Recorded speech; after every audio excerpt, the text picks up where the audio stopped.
Ito yung mashed potato na sobra kagabi. Nilagyan ko ng coriander, sibuyas, at saka chili powder, green onion.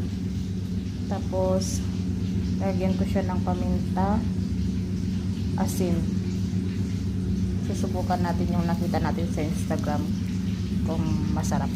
Itlog, cheese mozzarella, breadcrumbs, harina. Ito na yung nagawa ko, 3 piraso pa lang.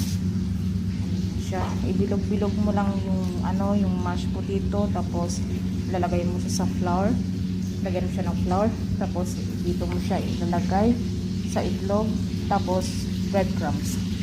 Tapos lagyan yung yung mashed potato, pagkatapos mo siyang ibilog-bilog sa loob, lagyan mo siya ng cheese. Tapos pagkatapos ilalagay mo siya sa freezer. And then pag matigas na, pwede mo na siyang i-prito. Subukan mo na rin. Tingnan natin kung mas